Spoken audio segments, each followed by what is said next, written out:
30টি সিয়ামের পরে ঈদের দিন অবশ্যই একটি এনার্জিযুক্ত খাবারের প্রয়োজন।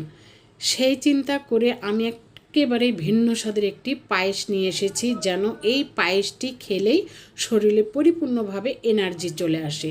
আর এই পায়েসটি কী দিয়ে কিভাবে কেমনে তৈরি করেছি চলেন ফুল রেসিপিটা আমি দেখিয়ে দিই।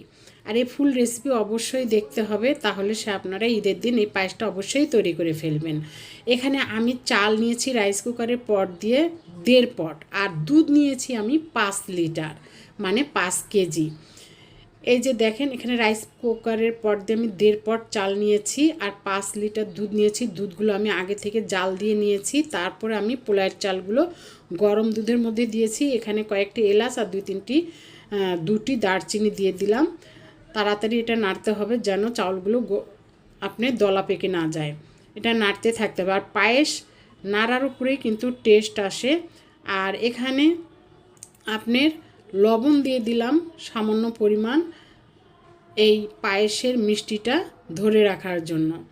আর এখানে যে যেমন মিষ্টি খাবেন সেই পরিমাণে চিনি ব্যবহার করবেন। আর এখানে আমি চীনা বাদাম নিয়েছি। চীনা বাদামটা হচ্ছে ভেজে একবারে লাল ছালগুলো তুলে নিয়ে ফিনিশিং ব্লিন্ড করে নিয়েছি। অবশ্যই একটু দানা দানা আছে, দানা দানাটা আমি ইচ্ছে করে রেখেছি যেন দাঁতের নিচে পড়লে এটা খেতে অনেক মজা হয়।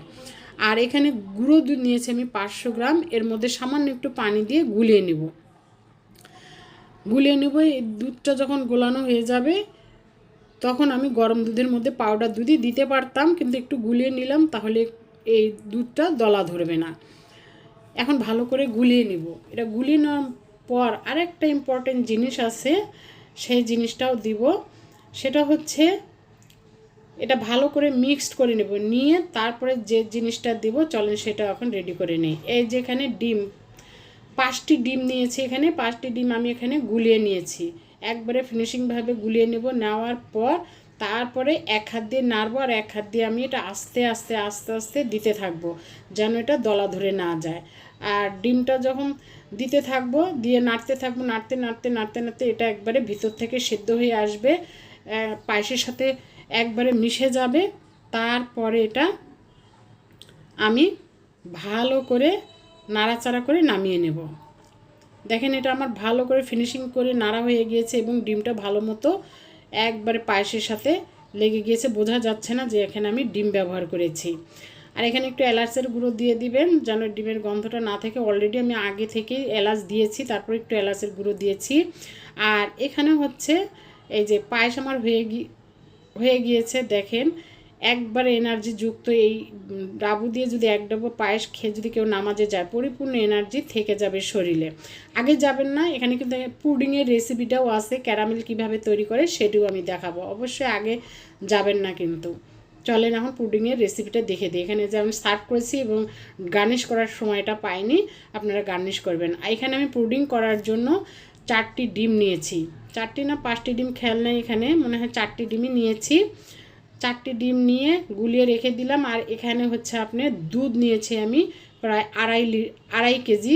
দুধগুলো জাল দিয়ে প্রায় আমি অর্ধেক করে নিয়েছি। আর এই যে এখানে ক্যারামেলের জন্য আমি প্রায় 2 চামচ চিনি হালকা হিটে এই যে একটা বাটির মধ্যে দিয়ে গ্যাসের চুলায় বসিয়ে দিয়েছি।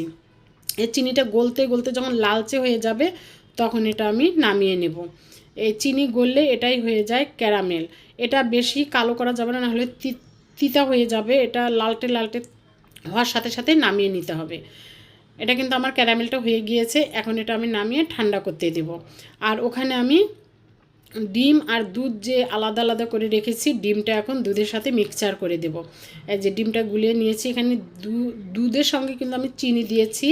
2.5 কেজি দুধের সাথে প্রায় 1.5 পট চিনি দিয়েছি। আর এই যে ডিমগুলো দিয়ে দিলাম, দিয়ে এখন ভালো করে মিক্সড করে নেব। মিক্সড করা নেওয়া হয়ে গেলে এইটা আমি সেকে এই ক্যারামেলের বাটিতে আমি ঢেলে দেব। এটা ভালো করে কিন্তু ফেটে নিতে হবে, ডিমের মধ্যে ছাকড়া ছাকড়া থাকে। তারপরে এটা ভালো করে সেকে নিব। সেকে নেওয়া হলে এই যে দেখেন আমি সেকে নিয়েছি, ওটা দেখাইনি। এটা এখন কড়াইয়ের মধ্যে পানিতে আমি সেদ্ধ বসিয়ে দিলাম, মানে এটা ঢেকে রেখে দেব। আমার পুডিংটা হয়ে গিয়েছিল, আমি সারা রাত ফ্রিজে রেখেছিলাম, সারা রাত পর আমি ভোরবেলা দেখাচ্ছি এই পুডিংয়ের রেসিপিটা। এই যে দেখেন পুডিংটা কতটা পারফেক্ট হয়েছে, দেখেছেন? মাশাআল্লাহ, অনেক সুন্দর হয়েছে আমার পুডিংটা। আমার রেসিপিগুলো যদি ভালো লেগে থাকে আমার ইউটিউব চ্যানেলটা অবশ্যই সাবস্ক্রাইব করে দিবেন, পেজটা ফলো করে দিবেন, ভিডিওটা ভালো লাগলে শেয়ার করে দিবেন, সবাইকে দেখার সুযোগ করে দিবেন। ধন্যবাদ সবাইকে ভিডিওটা ধৈর্য সহকারে দেখার জন্য। ভিডিও করতে অনেক ভুল ত্রুটি হয়ে যায়, অবশ্যই ক্ষমা দৃষ্টিতে দেখবেন। আসসালামু আলাইকুম।